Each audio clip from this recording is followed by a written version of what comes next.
చేసే బాధ్యత కూడా కాంగ్రెస్ పార్టీ తీసుకుంటుంది. ఇవాళ మీకు నేను ప్రామిస్ చేస్తా ఉన్నాను, సమగ్ర అభివృద్ధి వీరన్నపేటకు సంబంధించిన సమగ్ర అభివృద్ధికి మీ పిల్లలకు ఉపాధి కల్పన కొరకు కాంగ్రెస్ పార్టీ తరఫున ఎమ్మెల్యే గారు చెప్పి పంపిన అన్న నేను ఇవాళ మీటింగ్ పోతున్నా అంటే వినోద్ అక్కడ ఏమున్నాయో అక్కడ ఉన్న సమస్యలు ఏమేమి ఉన్నాయో జెన్యూన్ ఉంటే వాళ్ళందరికీ కూడా నువ్వు ప్రామిస్ చేసినా మనం ఎలక్షన్ తర్వాత అన్నీ చేస్తాం.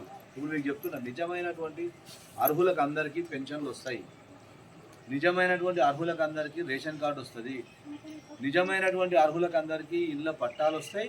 ఇల్లు లేనటువంటి వాళ్ళు घर जिसको नहीं है उसको घर आता, अगर सही अगर आप हकदार है, इसमें कोई शक नहीं है.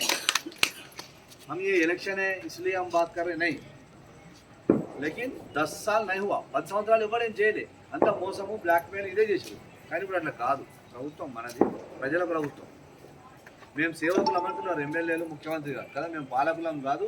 హమ్ హుకూమత్ నహీ చలా రే, హమ్ సేవా కర్ రే ఆప్ లోగోं का. కనుక మీరు దాన్ని అర్థం చేసుకోవాలి.